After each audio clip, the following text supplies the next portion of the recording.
heterosexual. Sheldon served as vice president of the Bay Area Skeptics for 8 years and has written for the James Rand Educational Foundation, as well as contributing to several books on critical thinking, such as Magic in the Classroom, a collection of tips for those teaching critical thinking in higher education. Sheldon's podcast, Shell Shocked, can be found on iTunes and Stitcher. And he's here today to present Be More Like Your Brain, a primer on how the human brain can serve as a metaphor for living a full and productive life. So welcome, Sheldon.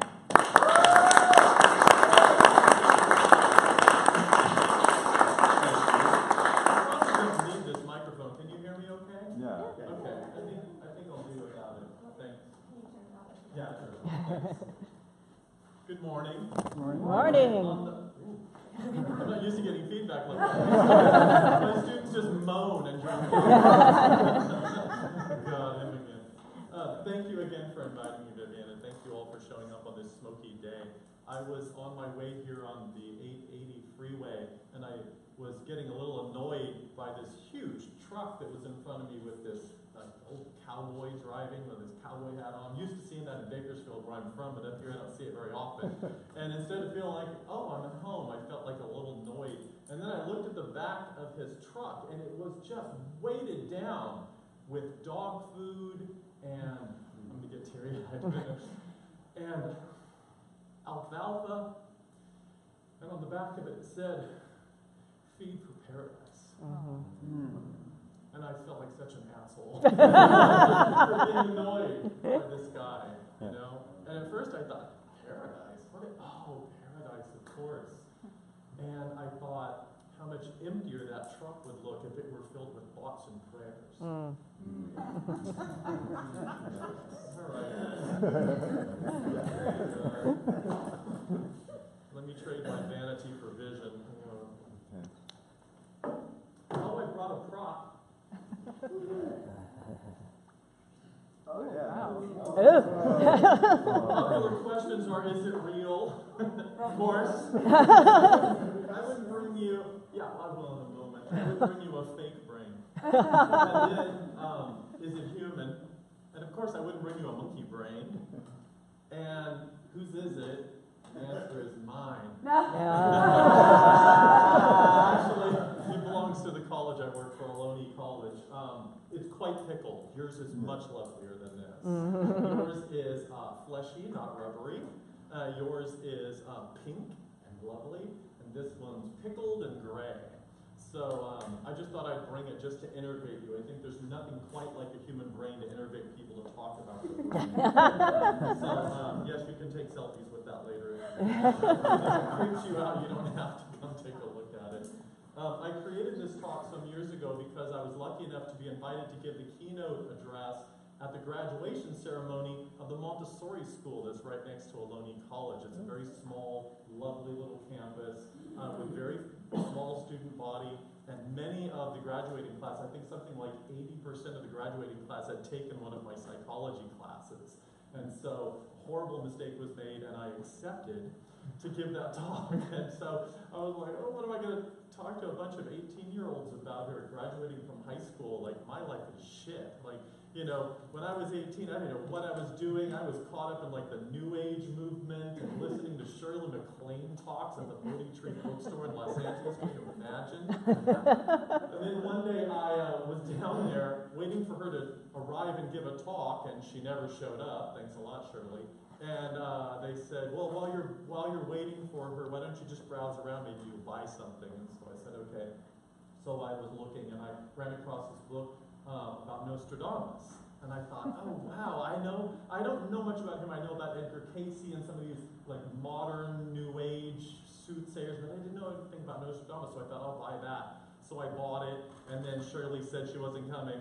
And so I got on the bus and was riding back home to Bakersfield, and I was thumbing through it, and I was getting angrier and angrier at this author. And I was like, who does this guy think he is? He's making a fool out of Nostradamus. Like, this guy had magical powers, right? And he was real and blah, blah. And then by the end of it, I was like, damn, I don't think I believe this stuff anymore. And the author's name was James Randi. Now, How that book got on the shelf at the Bodhi Tree bookstore in Los Angeles, I will never know. For those of you who aren't aware, James Randi is the nexus. He's the beginning of the skeptical movement. In fact, he's the one who coined the term skeptic to call ourselves that. And I think many people nodding their heads in here know what I'm saying when I say skeptics. Skeptics are people who ask for evidence before they accept something, and even then it's only tentative.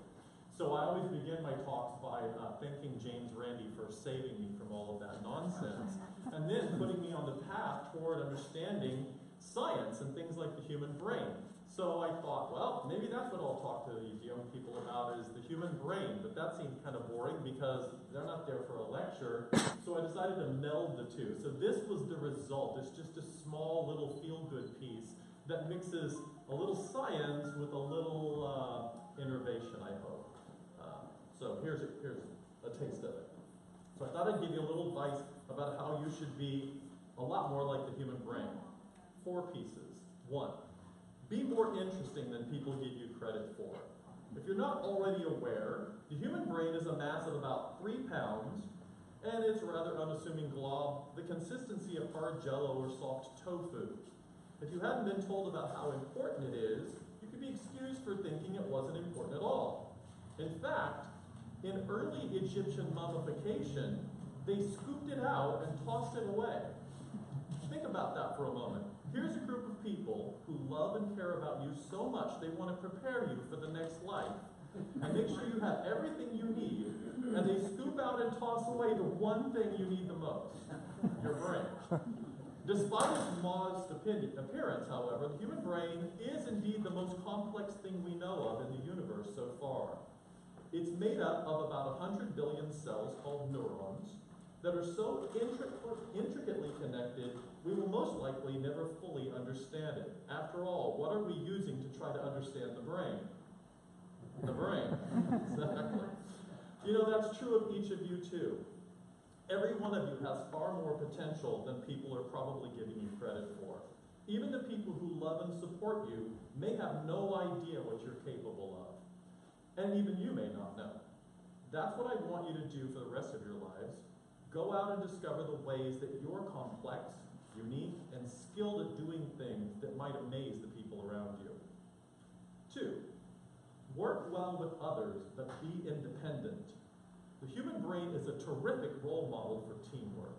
We generally think of it as one thing, but in many ways, it's several. In the most basic way, it exists in 2 sections called hemispheres, and they're nearly identical biologically, but functionally, they're distinct. The left hemisphere works to bring us language, mathematical reasoning, and linear thinking. The right hemisphere works, on the other hand, to give us art and creativity, facial recognition, and music. In addition to performing their distinct tasks, these hemispheres share the workload, taking in the input from our sense organs and giving us a representation of the world around us to the best of their ability. In other words, they simultaneously work together and independently. Interestingly, even though they work well in concert, scientists have discovered we don't need both of them. In rare circumstances where people's epileptic seizures don't respond to other treatments, they sometimes perform a surgery called a hemispherectomy. It involves complete removal of one hemisphere of the brain, thus stopping the electrical storms that create seizure. You'd think this would have devastating consequences for the patient, but contrary to reason, it doesn't. After an adjustment period, the remaining hemisphere simply takes over the functions of the missing one and carries on without it. Those are abilities we possess too. You know, one of the most important skills that we can develop is called emotional intelligence. This involves being able to read emotions in others as well as ourselves and altering our behavior to fit various circumstances. The reason it's so important to success is that, like the brain, we work best as a team.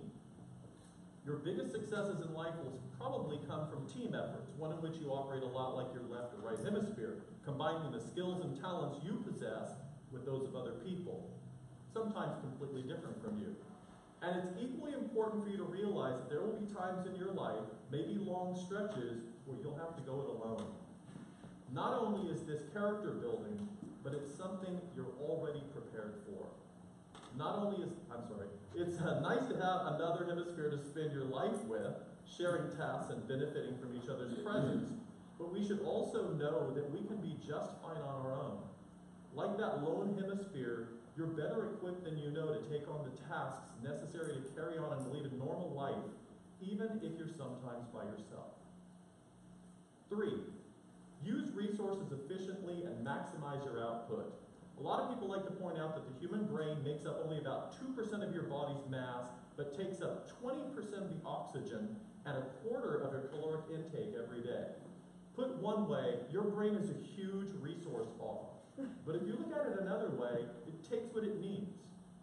Our nervous systems are incredibly efficient and waste practically nothing. They receive trillions of signals from the many billions of nerve fibers throughout our bodies every second of the day, allowing us to make sense out of a cacophony of sensory data, cognitive processes, reasons, logic, not to mention enjoying a sense of self-awareness that no other organism ever has. So all in all, it's a really good use of oxygen and energy. Each of us should be emulating the brain in that way. Although our species can be very selfish and thoughtless, especially in times of crisis or forgetfulness, we also have an amazing capacity to be mindful of our responsibility to leave a suitable planet for those who come after us. So go ahead and use the resources around you. Enjoy the air and the water. Well, maybe not the air today, but enjoy it while we have it. For now, use the fossil fuels that provide us with energy to keep us cool in the summer and warm in the winter. But use them wisely and sparingly, with an eye on how you can avoid adding to the huge carbon footprint that we all leave for our generations behind us. Don't feel guilty for using resources, but be aware of your responsibility to use them sensibly and responsibly. Your brain does this, but it has no choice. Yours must be done by free will. And lastly, be a risk taker. In case you think the brain isn't a risk taker, it's made mostly of water and it uses electricity. Those are two things that don't generally get along very well, and I would say it's pretty daring. Let me give you an example. The reality that we live in isn't quite reality. It's a representation of reality. All 5 of your senses are an approximation of a reality. For instance, colors don't technically exist. Did you know this? What actually happens in order for you to perceive colors is that light enters through the sun or artificial sources like this and bounces off of objects. And those light waves travel toward us and into our eyes. Now, if the objects they bounced off of absorb certain of those light waves, then what you end up perceiving is its opposite. For instance, if the short light waves are absorbed by that chair, the long ones enter our eyes and create reds and oranges. That chair is actually everything but blue. The one thing it is not is blue. The blue light waves are bouncing off and into my eyes, and I have the nerve to say that's a blue chair. That's pretty daring. So, my hope for each of you is that you do some wacky stuff like the brain does. Have audacity from time to time to experience the world differently than it seems. Imagine that the world is better than it actually is, and then go out and make that happen. Thanks.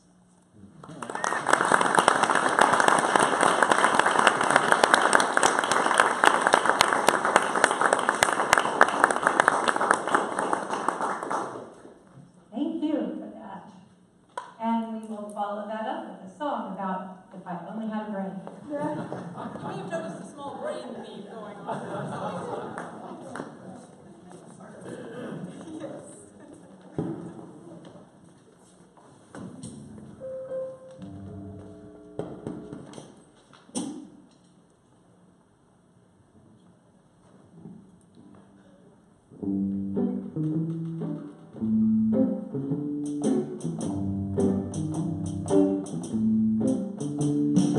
While away the hours, burn with the flowers, soaked in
the segment of our gathering where one of our members is going to talk to us about what's going on in her life and how she's doing her best. And this time it's going to be Sarah Shopko.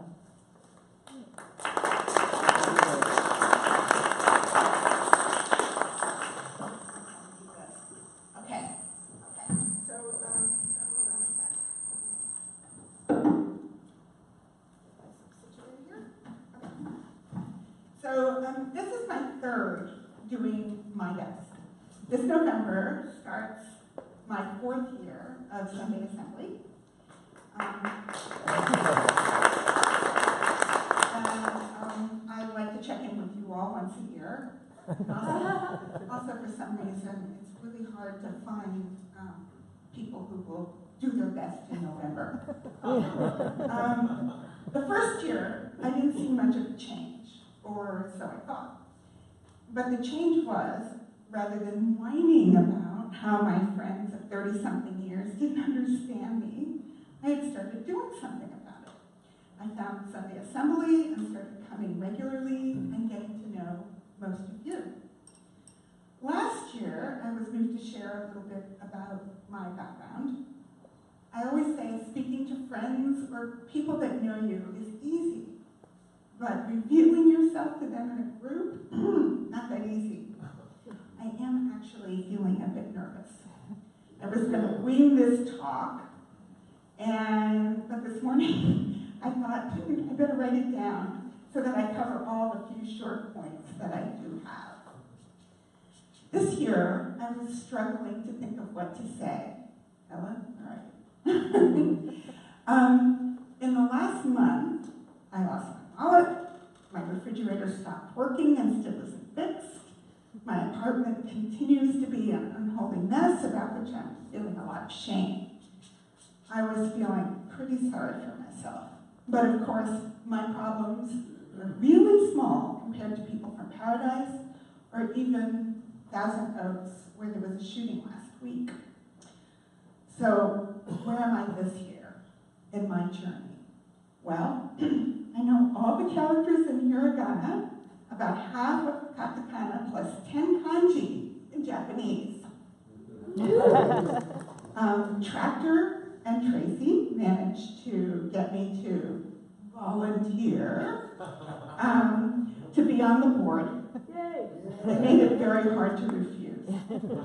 And I've decided to do a little friend shui.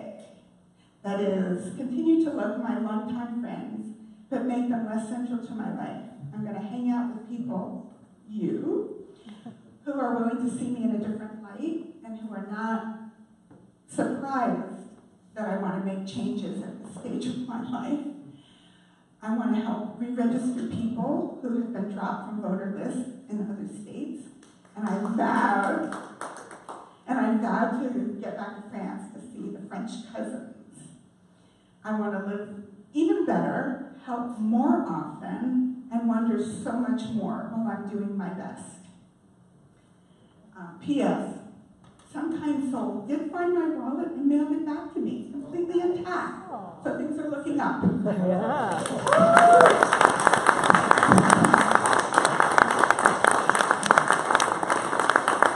Thank you.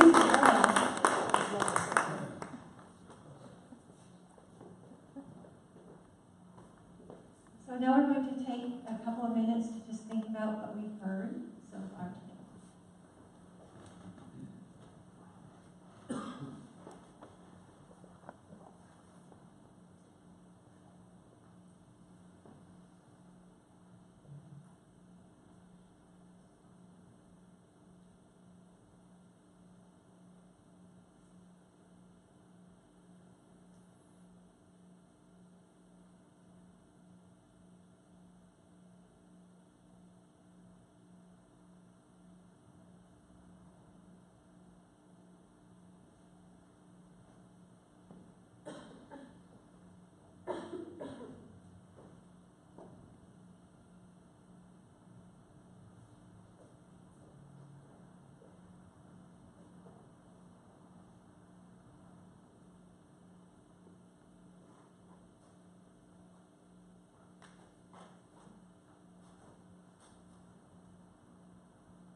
Okay, so we're going to be sending around some boxes in which you can make a donation if you feel moved to do so. Sunday Assembly is free to attend, but it is not free to put on. You have to pay for the cost of the building and other supplies that we need to make this happen. So please give if you can. And while that box is going around, let's do a little exercise. Since it's Thanksgiving this month, and of course we need to do something to express our gratitude and Thanksgivingness, how about turn to some person nearby and let's tell a story about one of the things that you're grateful about. So it's not just think of something you're grateful for, it's like, tell a story about it. So like if you're grateful for family, for example, maybe you would tell a story about one of your kids or your spouse. Or maybe if you're grateful for having a job, maybe you want to tell a story about that job, and so on.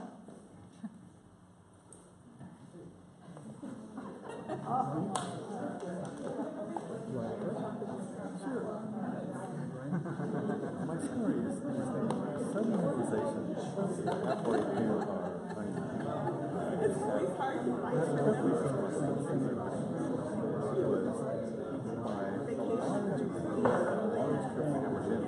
In fact, the most time we spent continuously together. Reflecting. And I was looking for the thankful part, of course, is that realization was just coincidental because there was nothing, no issues coming up that was making it a problem. And the thankful part was who we both are. And being very different people, but so used to stretching because and then getting a small group. So all the odds and ends, things that happen, just all seem to get taken in stride. And that was larger circumstances where stretching things special.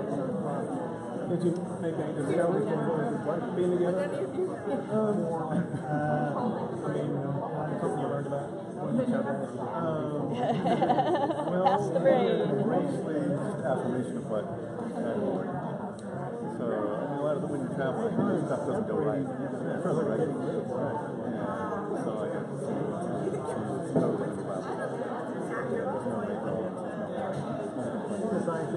so that's no part there. Yeah, it looks like I did pick the right person.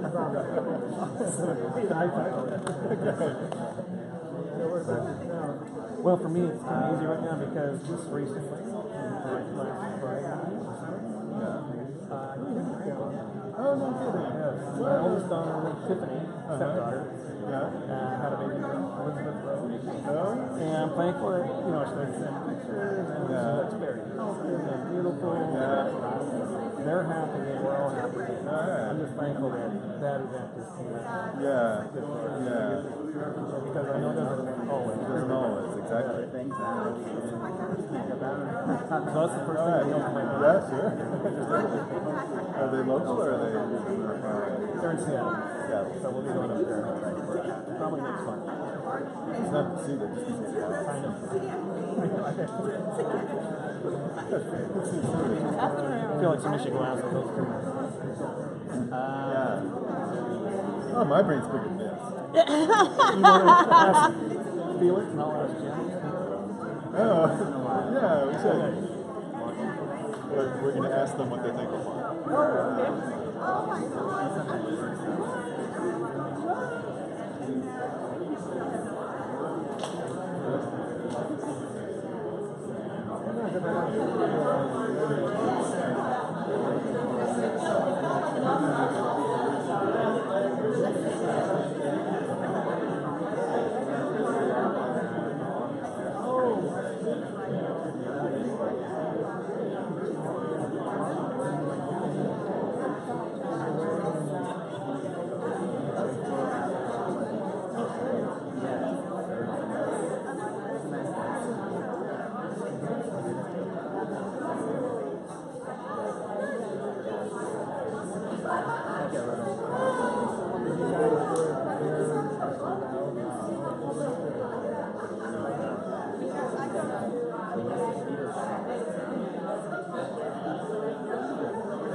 Have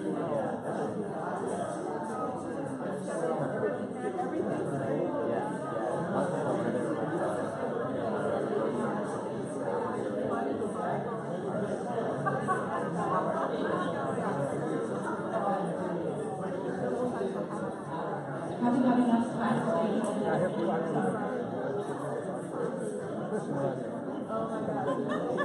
They probably would have so much explaining.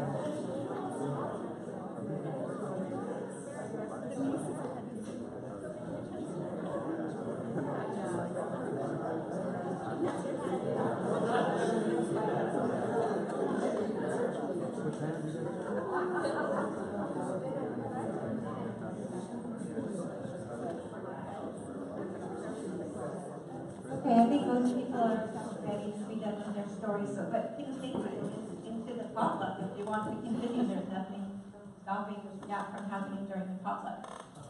So let's just have a few announcements first. Okay, so here at Sunday Assembly, not only do we have this once a month celebration of One Life We Know We Have, but we also have in between meetings in which we that are focused on particular interests. Some of them are help often type things, and the easiest one to get involved in is where you come early and help set up, where you stay late and help put away the chairs. So many hands make light work. Everybody helps with that. Another, you can actually get involved in the music if you want to, and if you want to get involved in that, you can look on Meetup to find the times to do that. There's an activism small group. And there's a leadership potluck, so there's a board, but anybody can attend leadership meetings if they're interested in seeing how the sausage is made. And we also have a small group that goes to the Chaparral House and sings to seniors, and I do that, and I will tell you that we're always happy to have more people come. We always sound better when we have more voices. So go to that if you like singing at all. And it's on Meetup. It's actually next Sunday. And then we also have small groups for acoustics, so guitars and all the rest. We have a game night that's happening next Saturday. It's going to be at my house. And so far, I don't have anybody signed up, so I'm just going to tell you that it's going to get canceled if nobody signs up. So if you actually want to go and can, sign up. There's a hiking meetup. That one's usually the first Saturday, right? First Saturday of the month, yes. And then there's the Living Better Book Club. That's usually the second Saturday of the month. And those are on Meetup, so you can find them there and sign up. There is a movies smoop, and if you want to get involved with that, sign up in the back so that you can get on a mailing list. It's on Meetup. I looked and didn't see any of it on Meetup. I actually went to Meetup to see what was on there. It was 5 days was canceled because of the smoke, so so that's why. But any of these, whether they say they're on Meetup or not, you can sign up in the back and somebody will get you involved. So Philosophy has its own mailing list if you want to get involved with that. So Secular has a mailing list if you want to get involved with that. Wine Tasting also has a mailing list. And then we're going to have a song. Keep this next song in mind when the rain hits later this week, which we're all hoping for. Leftover cutie. Not the originator. Not the original recording artist. It's an old song. Really old. When you're smiling, the whole world smiles at you. When you're laughing, the sun comes shining through. When you're crying, you bring on the rain, so stop your sighing. Be happy again, 'cause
That's great applause and skill and just exhibiting that point number one in that talk.